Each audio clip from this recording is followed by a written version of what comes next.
Hey everybody, what's up? It's some type of artist, and welcome back to Let's Play Katamari Damacy. Will you stop moving by yourself? Last episode we did a couple constellations, and this one we're gonna go to the next star. I don't see anything else unlocked, so I guess, that's the same star. So I guess, the stars are what unlock the levels. Have you ever been to Poland? We go there often. We hope you can visit during the day's rolling. Like that's possible. Oh yes, almost forgot. A royal present for the hard-working prince. That's what we were thinking while walking the dog. I would love to see this space dog. This royal space dog, but we never do. Couldn't help but throw it towards Earth. We suppose it was too much to expect the dog to go fetch that far. Must be around somewhere, so roll it up while you're at it. Okay, let's see. It's in a row of falling items in the schoolyard. Okay. Interesting. Oh boy, where am I?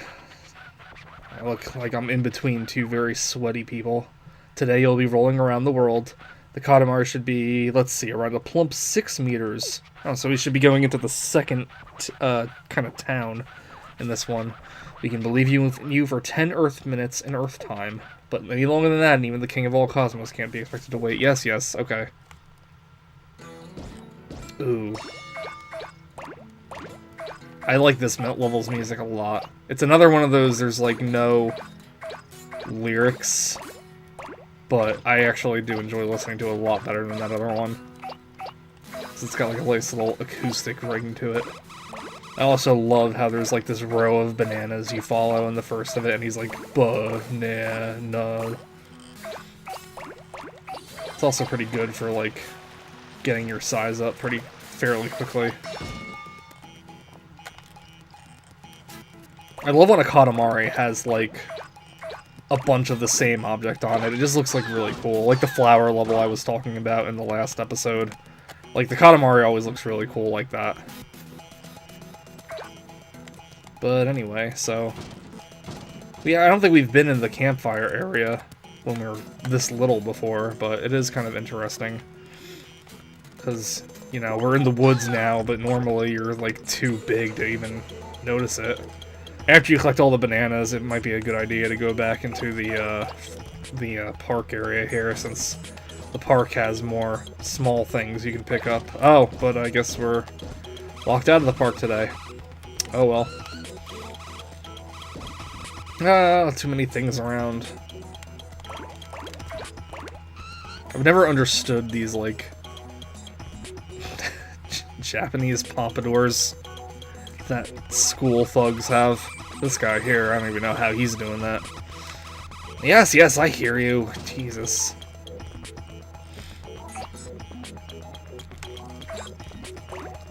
Yeah, I think a lot of times they're really exaggerated in anime. I mean, they have to be, obviously. There's no way hairstyles like that could ever maintain their form. I feel like that's just kind of a general rule in anime, to be perfectly honest, but I don't know. When I think of, like, the kind of pompadour thing, the first thing I always think about is Kuwabara from Yu Yu Hakusho. I think he had, like, a pretty realistic pompadour. I don't know why it's always associated with, like, thugs in anime too. Like, I don't know, is it like a tough guy thing? Is it like, oh, I don't know. I guess the pompadour, I don't know, I'm trying to think of like an American thing for pompadours. I'm kind of drawing a blank. I don't know. I guess it goes back to that whole Elvis thing. It's just kind of like the hairstyle of like the 1950s kind of, you know, bad boy. The bad leather-wearing boy. I'm rewatching Full House right now, of all shows. I think I mentioned that before in another video. And I'm just still, after all this time, cringing so hard of all the Uncle Jesse's stupid Elvis-obsessed habits.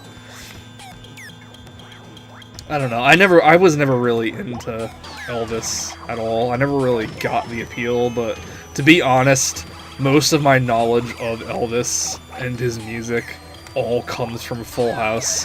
So I guess I should be, you know, using a different source if I want to familiarize myself with anything Elvis related.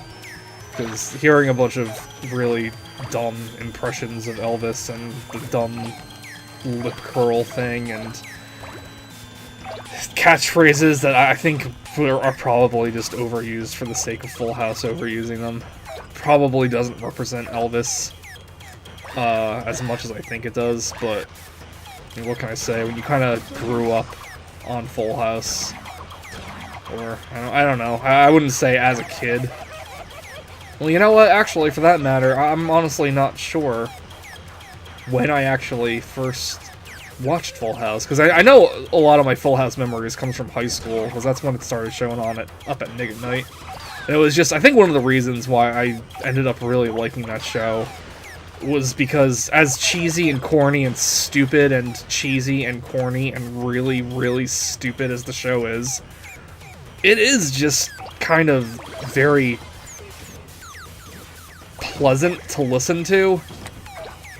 I guess when you're falling asleep, like, because I don't really do well with, like, falling asleep in silence. Like, my mind becomes aware of the silence, and my mind starts to go and wander into some pretty dark places sometimes. I want to, like, sound cringy or edgelordy, but when you deal with depression and anxiety a lot, you know, being alone with your thoughts isn't always the best thing, so I usually like to listen to something when I'm falling asleep as, like, something to distract myself with. So, I guess back in the day, you know, Full House was just, like, the kind of show that, like, was very comforting to listen to. I don't know.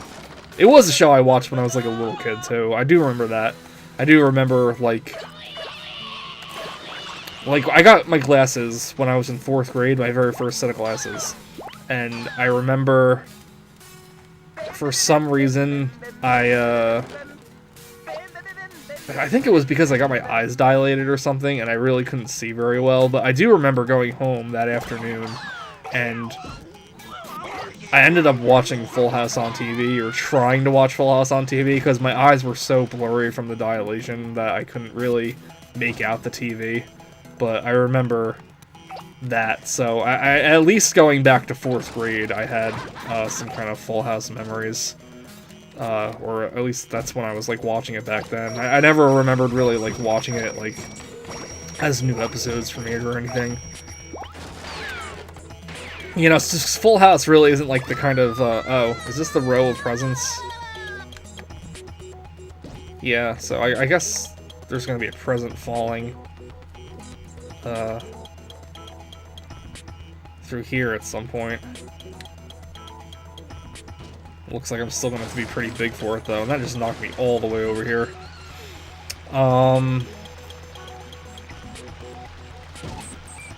Yeah, and I never really watched. I think it was on, like, the TGIF block with, like, Boy Meets World and stuff like that. I don't know, though. I never thought of Full House as, like, a sitcom. I don't know what I thought Full House of, but, like, when I think of other sitcoms that are, like, meant to make you be entertained and laugh and stuff like that, Full House doesn't really come to mind. Which I guess is, like, why a lot of people ended up really not liking it, because they think of it as a sitcom. I mean, it is one, but, like, I don't know. I always thought of Full House as its own kind of singular entity that everybody knows about, but, like, I don't know. Doesn't quite fit in with any other type of media. Full House is just, like, some kind of weird experience that people either have great memories of or love to make fun of, and don't get me wrong, you know, it's definitely a show worth making fun of, and I did my fair share of making fun of it back in the day. I used to write these stories when I was in high school. They were like half comedy stories, half fan fiction stories of me and my friends, because, well, I guess to set up for that story, I have to tell another story, and I swear, all these freaking stories, man. So one of my friends in high school had to write a short story for his English class, and he wrote, like, this 20-page Final Fantasy rip-off story starring him and a couple of his friends, and that girl Gina that I liked, that I talked about in Ocarina of Time, That last particular part is amusing because he didn't know Gina at all and just kind of introduced her into his own story as a love interest for himself. It was so stupid, and I do feel kind of bad for it because, like, we made fun of him for that a lot, and I feel like we maybe made fun of this friend of ours a little too much, and that's why we, I don't know, maybe it turned into, like, teasing to straight up making fun of at some point. Oh boy, I have 1 minute left. I don't know if we're gonna do it. I'm spending too much time messing around. Alright, well, let's hurry up and try to get this last meter. We may not get the present this time. Can we get these trees up? That would be nice if we could. Nope. Ah, shoot, I'm spending too much time trying to tell a stupid story, I'm not even paying attention to the game. Can we get back up to that area that we unlocked so we can get more stuff, please? Please, Prince, climb faster. Oh my god. I think we're done for. I think we're gonna get our first game over. Which is fine, actually, because I do love the game over screen. We just do it really fast in 10 seconds. Oh my god, did we need to knock into that building? Oh, jeez, we're not even big enough to pick up these walls either. Oh well, we're done for. We're donezo, guys.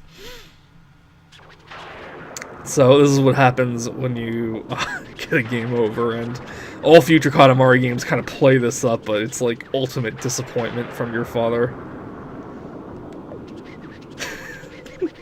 So, there's life even after the lukewarm-blooded.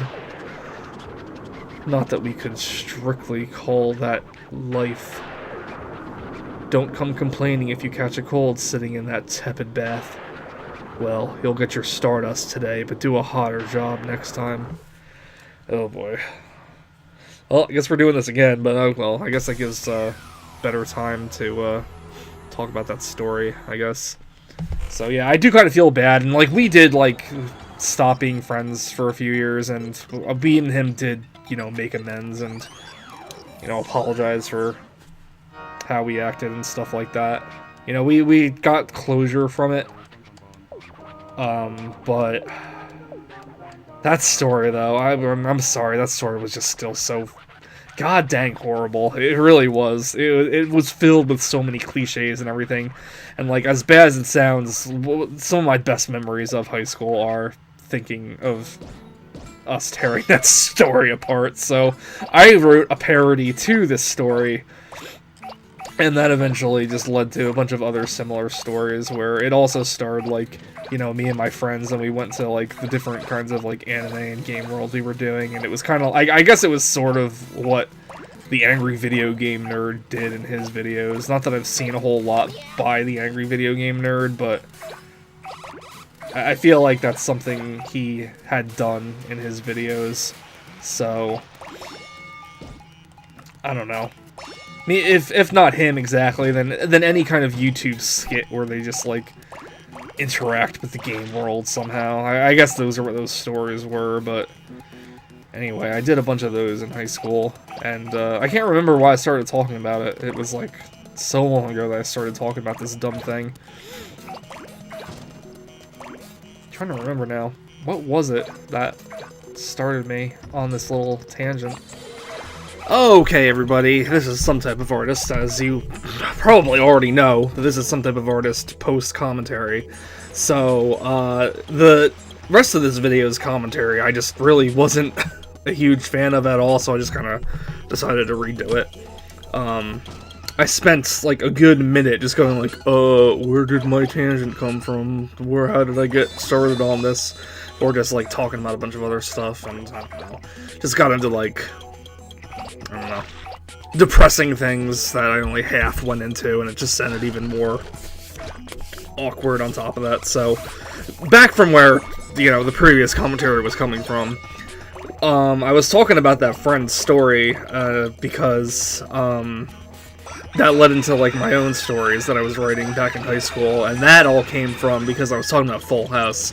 Because in one of these stories, see, I had another friend, that made fun of the fact that I liked Full House, like, quite a bit. He always would just... I don't know, he would constantly rip on me for liking Full House. I mean, a lot of people did. It was all part of, like, the joke, because it's like, oh, man, that show is so dumb. How can you stand listening to that? Blah, blah, blah. It's like, yeah, I know. It's Full House, but I still like it. Whatever. So, in one of these stories, I think it was my 4th one. I know I made 5 of them in total, but the 4th one, I think, I sent him to go live at the Full House, and that's where this all circles back to regarding Full House. And I think that was like one of my favorite parts of writing all that, just putting him in the life of a Full House, like putting somebody that hates Full House to live with the family in Full House.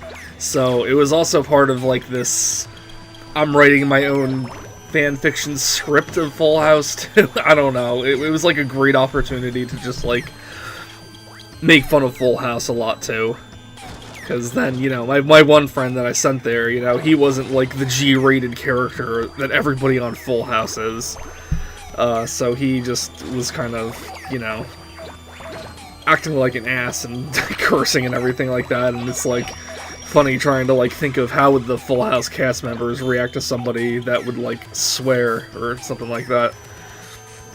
You know, it's not like they didn't swear on Full House. They did swear a couple times. Nothing really bad or anything, but, like, when you watch Full House for so long, hearing Uncle Jesse say, yeah, I took Michelle to this new,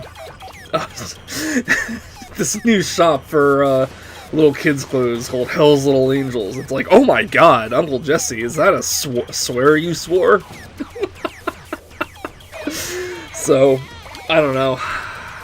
Like, I'm trying to remember what else I made that friend go through in that story. I know when he got out of it, he kicked my ass in the story. I wanted to make sure he got, like, a nice juicy taste of, like, some kind of revenge on me in the story, because I didn't want him to, like, I don't know, suffer too much or anything. I can't really remember how much he actually enjoyed that, though. I mean... It's weird thinking back on it, because I remember so many people, like, wanting me to keep writing more of these types of stories and saying how much they love them and everything like that, but I don't know, that one particular friend, you know, we had a bad falling out the senior year in high school, which was a really weird year. I talked about this in the commentary, too, that I'm cutting out of here, but, you know, basically, my circle of friends from high school really started to fizzle out and drop off and everything like that in senior year over a couple of different reasons. So I don't know. He was like the first to go, and I don't know. It's part of me like wonders, like, did he just like think I was being an asshole or something like that? Because I don't know. I think back to the other friend that wrote the original like Heroes of Light story that all of the stories I wrote was based off of, and I don't know, I'm wondering, like, maybe if it was, like, the kind of thing where just, like, teasing between buddies is just kind of, like, going too far. I don't know. Sometimes I kind of, like, wonder if I don't always have, like, a good grasp of understanding that. I feel like I do, like, most of the time. I feel like I, like, won't, like, go overboard with anybody that, like, can't take it, or if we're not close or anything like that, but I don't know. So, maybe that was, like, part of the reason why that friendship sizzled out, but I don't know. I know he was changing, like, a lot around that time. Like, he had started his first, like on the records job. Like, I think he had done some, like, off the records help at, like, camps and stuff before, but he got, like, his first job at Target, and, like, everybody there just kind of, like, I don't know, did a bunch of drugs and stuff like that. He was, like, falling to a bad crowd, and that kind of, like, led to some poor decisions on his part that kind of, I thought that, in my opinion, tore the friendship apart, but, I mean, I don't know. We kind of, like, made up first year of our college year, but, I don't know, that also turned pretty awkward, and I haven't talked to him since, so, I don't know. I miss that friend a lot, though. That was a pretty good friend I had through a few years in high school. But anyway, so the story thing, anyway. And I always meant, like, the stories to, like, be, like, in good fun. It's like, yes, I was really making fun of that one Heroes of Light story, but the stories themselves, like, became kind of their own little continuing saga of idiocies and things like that. And I don't know. Most of my friends really, really liked it. They always wanted more, but even looking back, some of them I wasn't, like, too happy with. Like, I think even in the last one I did, which was probably that senior year in high school, I was, like, trying to drop hints within the story that I wish we were, like, all... our friendships used to be like how they used to be. I don't know. It was a little... It's a little rough going back to that one. That was also when I was, like, really getting into Disgaea, and... God, like, you could tell how such a fanboy I was by that last story. I had Laharl, Etna, Flan, and then the other 3 human characters that I can't remember. Gordon, Jennifer, and Thursday, the robot, as characters in the story, as, like, a third faction of events going on. Because it was usually split between, like, the good guys and the bad guys part of the story. The good guys were me and my friends and whatever video game or anime people we teamed up with, and then the bad guys were, just, God, like a mishmash of things. I know in the Heroes of Light it was, the friend that had written it, he made his grandfather be, like, the bad guy. Like, he thought he had died so many years ago, but he was actually alive, and he's actually evil and trying to take over the world. And I remember, like, one of the things I, like, loved most about that Heroes of Light story was, like, it's like, join me in creating a dynasty of evil. And my friend was like, no, I'll never join you. It was like, it was ripped straight out of Star Wars, pretty much. And that was, like, one of the ones we made fun of the most, so we just made his grandfather to be, like, the bad guy in my series of stories. Only he was, like, not, like, this strong old man, like Teihachi, that the Heroes of Light was portraying. It was just, like, a weak, feeble man that thought he was, like, super cool. And then I made that friend as, like, a joke villain. I had, there was this other kid we knew that used to be friends with a couple of us, but then, like, ditched us shortly after. We turned him into, like, a joke villain. We put Tidus, Waka, and Lulu as joke villains. I had never played 10 before. I know that, the one friend I sent to Full House, he was playing 10 a lot at one point in high school. He did like 10, but he made fun of the characters a lot, and I just kind of, like... Unfortunately, that was, like, one of those things about high school where I wasn't really thinking for myself and just, like, going off of what another friend was saying about things, so I just made Tidus, Waka, and Lulu into basically Team Rocket. I don't know. I kind of want to go back and read some of them, but it is kind of hard to go back to sometimes. It is very juvenile with the writing. It's not... It's not really politically correct anymore, either. I kind of, like... I don't know. Not to make excuses for myself or anything, but this is back when, like, kids said gay all the time to being stupid, and, like, it had nothing to do with, like, your orientation. It was just... I don't know. Like, you know that one South Park episode where they're, like, talking about something being gay, and, like, the adults are, like, asking, like, so you mean homosexual? Like, no, we just mean stupid. And it's like, so what do you call someone that's homosexual? Or, I don't know, I forget how the, like, joke goes, but, like... It was, like, that kind of humor, and looking back at it, I'm like, God damn, I wish... I stopped saying that, like, all the frickin' time in those stories, because it was so dumb, and it was so, like... I don't know. I don't understand why that was, like, an insult, looking back at it now. That was so stupid that so many of us did that back in the day. I don't know, do kids today still say that, like, all the time?